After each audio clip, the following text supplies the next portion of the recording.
Assalamualaikum warahmatullahi wabarakatuh.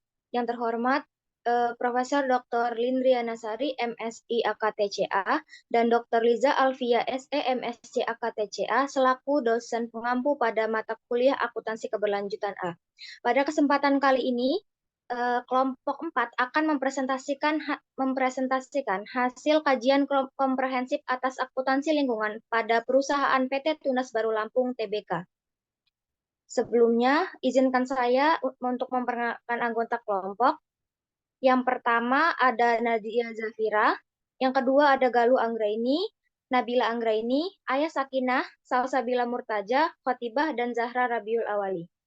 Baiklah, langsung saja kita masuk ke dalam pembahasannya. Perusahaan yang kami analisis pada Project Based Learning pada kali ini adalah PT Tunas Baru Lampung, yang mulai berdiri pada tanggal 22 Desember 1973 dengan bidang usaha agrikultur, yaitu perkebunan kelapa sawit, tebu, pabrik minyak kelapa sawit, pabrik rafinasi, pabrik gula, dan segala produk turunannya. Baiklah, langsung saja kita masuk ke dalam hasil studi pembahasan dari PT Tunas Baru Lampung Tbk. Yang pertama yaitu isu konseptual yang akan dijelaskan oleh Nadia Zafira. Pada Nadia Zafira, saya persilahkan. Oke, yang pertama adalah isu konseptual. Kegiatan produksi dari PT Tunas Baru Lampung Tbk mencemari lingkungan sekitar dan membuat penduduk menjadi tidak nyaman. Selama PT Tunas Baru Lampung Tbk beroperasi, sejumlah masalah mulai terjadi. Dari banyak warga yang jatuh sakit akibat pengelolaan limbah yang buruk, timbulnya debu dan polusi akibat dari batu bara sebagai bahan bakarnya, dan bau busuk dari pengolahan minyak sawit, serta pencemaran air yang diakibatkan oleh polusi perusahaan. Reklamasi dan pertanggungjawab sosial CSR perusahaan tidak cukup untuk memulihkan semua kerusakan yang telah terjadi. Dan upaya yang telah dilakukan oleh perusahaan dalam masalah ini adalah yang pertama adalah membuat perjanjian untuk mendirikan sebuah unit khusus untuk mengelola limbah industri agar tidak akan mencemari lingkungan sekitar lagi. Yang kedua, menerapkan kebijakan tanggung jawab sosial atau CSR perusahaan yang perusahaan lakukan untuk tetap menjaga kelestarian lingkungan. Itu saja yang dapat saya sampaikan. Selanjutnya akan disampaikan oleh rekan saya. Baiklah, bagian yang kedua adalah pengembangan teori. Next slide.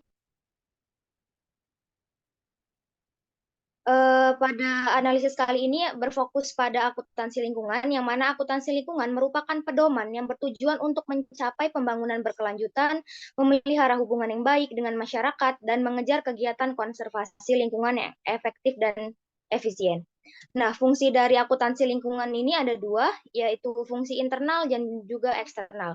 Untuk fungsi internal ini memungkinkan perusahaan untuk mengelola biaya lingkungan dan menganalisis biaya kegiatan pelestarian lingkungan serta manfaat yang akan diperoleh.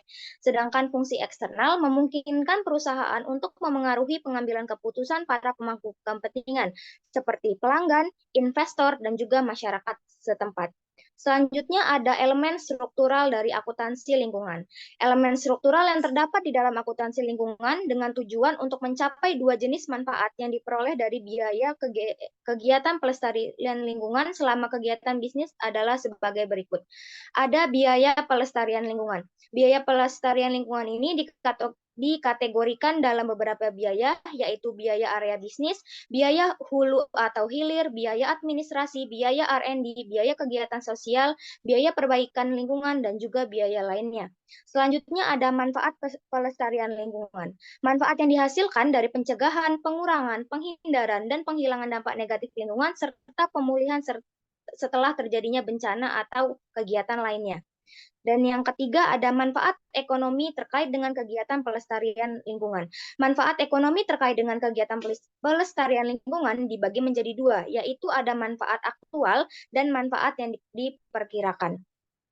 Sekian materi yang bisa saya sampaikan. Untuk materi selanjutnya saya serahkan ke pembicara selanjutnya. Selanjutnya ada materi kinerja lingkungan. Sebagai perusahaan yang terus berupaya mengintegrasikan keberlanjutan, PT Tunas Baru Lampung menunjukkan bukti komitmen yang kuat terhadap keberlanjutan tersebut. Salah satunya dengan menerapkan teknologi ramah lingkungan sebagai pemanfaatan energi. Pemanfaatan energi ini untuk menghasilkan energi terbarukan dan mengurangi jumlah penggunaan sumber daya terbatas seperti bahan bakar fosil, pupuk kimia, dan dapat juga mengurangi emisi gas rumah kaca. Adapun teknologi yang diterapkan sebagai berikut.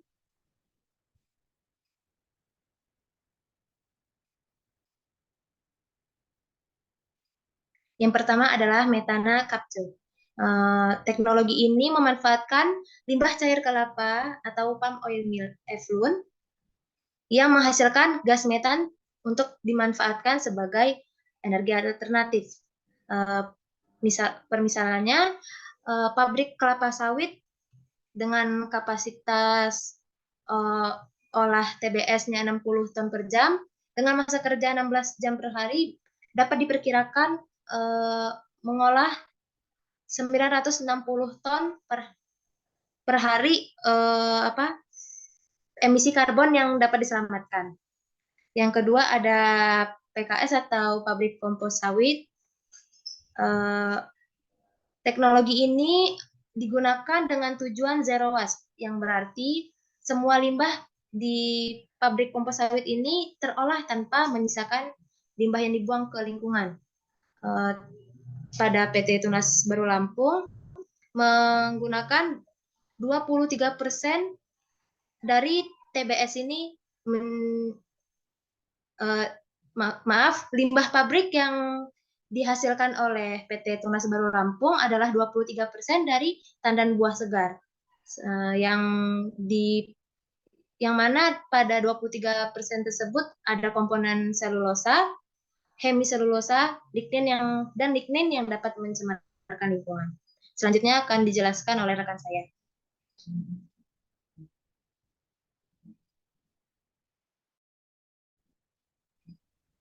Baik, materi yang selanjutnya yaitu keanekaragaman hayati.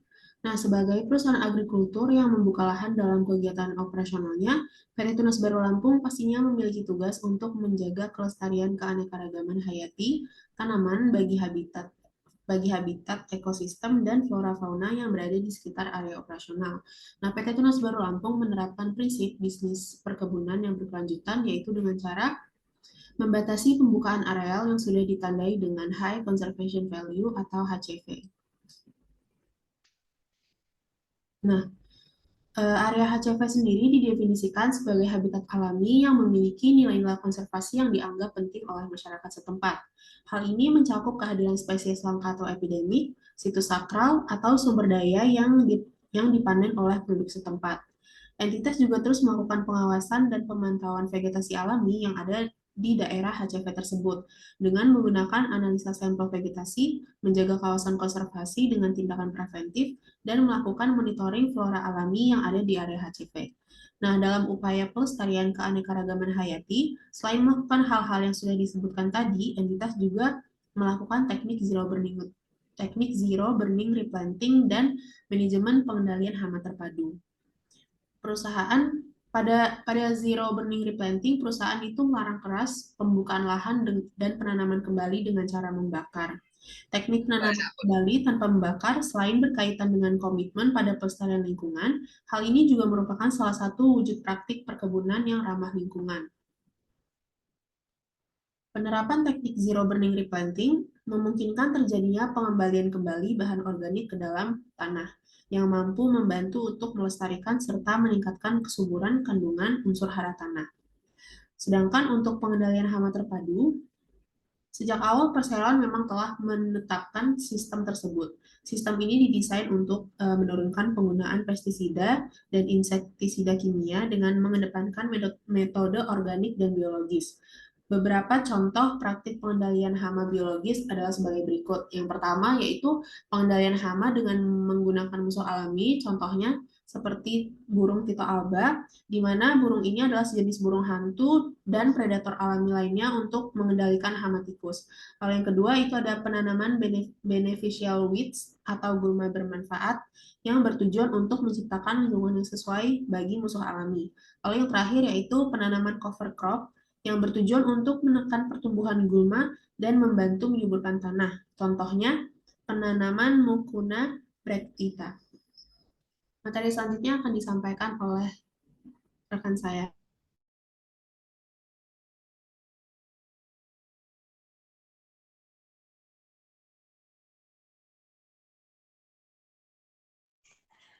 Baik, selanjutnya ada emisi. Dalam konteks berkelanjutan, pengendalian emisi menjadi salah satu aspek yang penting bagi PT Tunas Baru Lampung Tbk. Perusahaan memiliki kebijakan untuk menurunkan emisi GRK dan juga konsentrasi partikulat udara emisi di lokasi boiler PKS hampir mendekati ambang batas yang ditetapkan.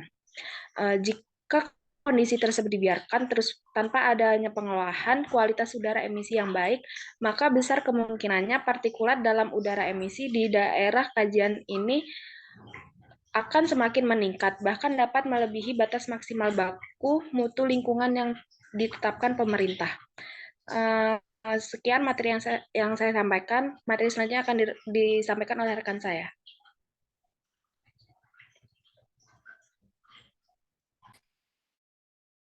Baiklah, yang selanjutnya adalah reklamasi dan juga rehabilitasi. PT Tunas Baru Lampung ini sangat memperhatikan keberlanjutan lingkungan saat melakukan aktivitas pembuatan produk, terutama dalam operasi perusahaan. Dalam usahanya, perusahaan tersebut melarang keras adanya pembukaan lahan dan penanaman kembali dengan cara membakar. Oleh karena itu, Persero ini lebih memilih teknik penanaman kembali tanpa membakar, yaitu dengan teknik zero burning. Manfaat dari penerapan teknik ini adalah memungkinkan terjadinya pengembalian bahan organik ke dalam tanah sehingga membantu untuk melestarikan dan meningkatkan kesuburan tanah serta kandungan unsur hara. Lalu, ada sejumlah kriteria dasar yang dilakukan oleh TBLA sebagai bentuk komitmen yang untuk melestarikan lingkungan dengan cara mempraktikkan perkebunan berkelanjutan.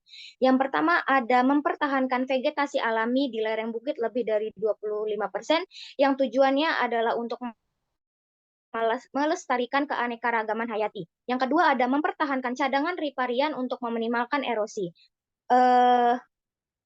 Perusahaan melakukan cara ini salah satunya juga untuk menjaga kualitas air yang masuk ke dalam sungai. Yang ketiga ada perusahaan melakukan pengembangan lahan secara bertahap dengan penanaman legumicovers and crops.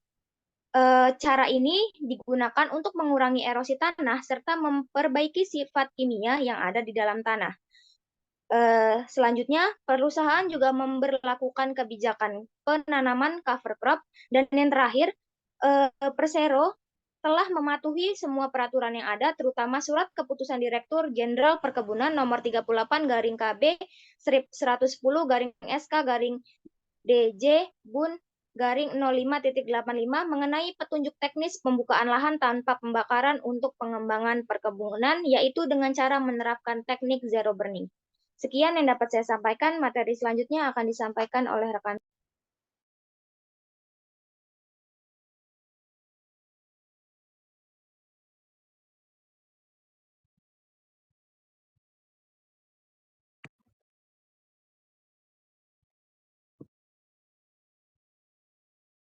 Air. Air merupakan salah satu aspek penting yang menjadi kebutuhan utama dalam operasional PT Tunas Baru Lampung Tbk, yang merupakan bisnis perkebunan.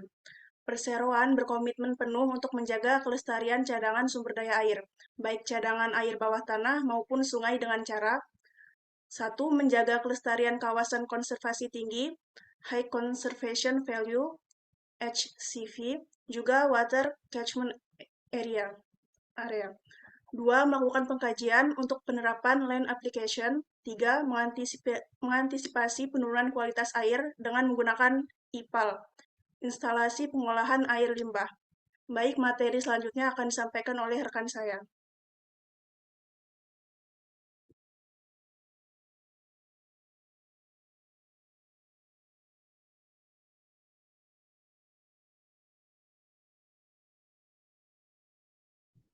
Baik, selanjutnya ada beberapa poin biaya yang dialokasikan oleh PT Tunas Baru Lampung Tbk.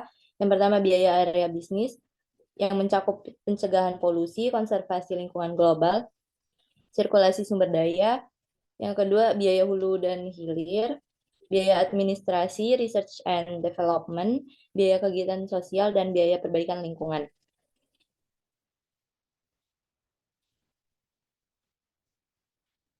Next slide. Untuk poin yang pertama, terkait biaya area bisnis, PT Tunas Baru Lampung mendorong berbagai upaya secara sistematis dalam praktik pengelolaan manajemen lingkungan yang terintegrasi, sekaligus adaptif terhadap perubahan iklim dan persebaran emisi.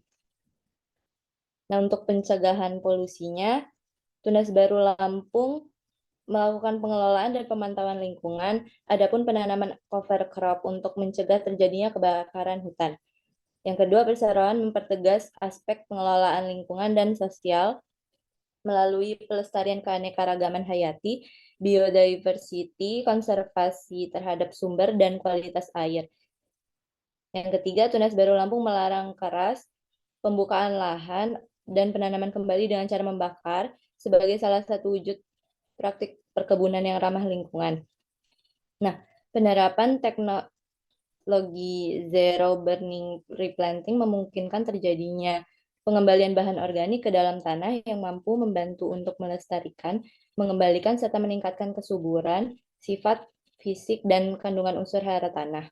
Alokasi biaya yang diberikan perusahaan untuk area bisnis ini pada tahun 2020 74,3 miliar dan pada tahun 2021 meningkat sebesar 86,4 miliar. Next slide.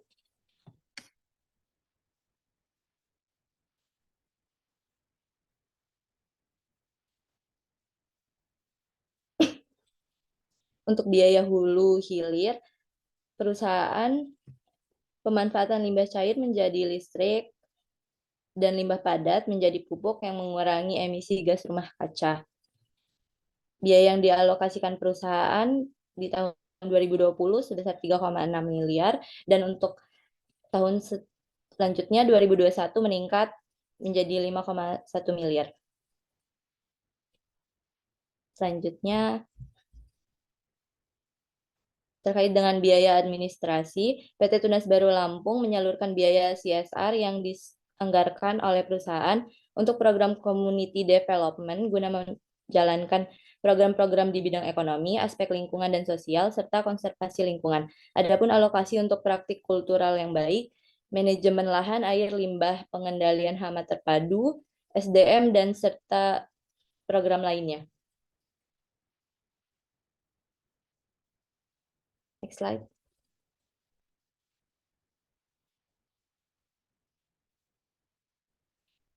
Selanjutnya ada biaya research and development. Perusahaan menggunakan prinsip 3R, yaitu reduce, reuse, dan recycle. Proses pengolahan minyak sawit di pabrik kelapa sawit menghasilkan limbah berupa limbah padat dan cair. Nah, limbah ini dalam pengelolaannya sebagai sumber bahan bakar boiler untuk pembangkit listrik, sedangkan limbah cair dan tandan kosong diaplikasikan ke lahan sebagai pupuk organik untuk menambah unsur hara tanah dan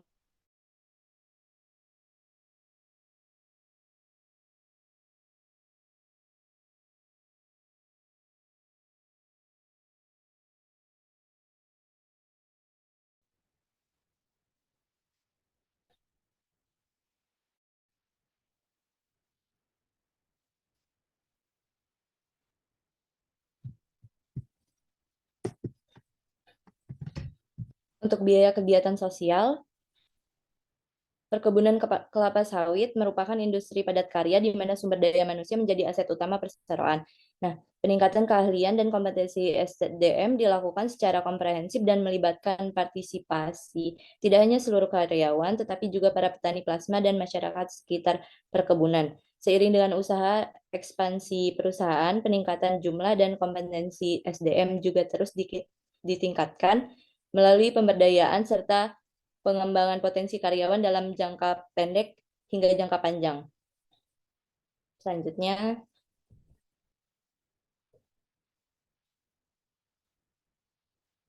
terkait dengan biaya lingkungan, biaya perbaikan lingkungan, PT Tunas Baru Lampung Tbk mewujudkan green accounting dengan memberikan dana dan investasi untuk penanaman kembali, pengendalian erosi dengan memasukkan penanaman legum cover crops yang selain mengurangi erosi tanah juga memperbaiki sifat kimia tanah dengan mengikat unsur N di udara.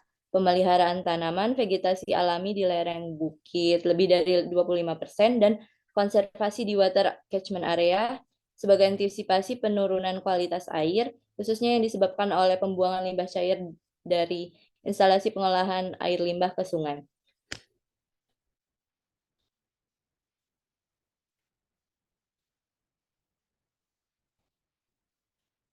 Baik, untuk kesimpulan akan disampaikan oleh rekan saya. Oke, kesimpulan. Dengan materi yang telah disampaikan tadi, dapat disimpulkan bahwa PT Tunas Baru Lampung Tbk secara keseluruhan telah menetapkan akuntansi keberlanjutan dalam aktivitas bisnis perusahaannya.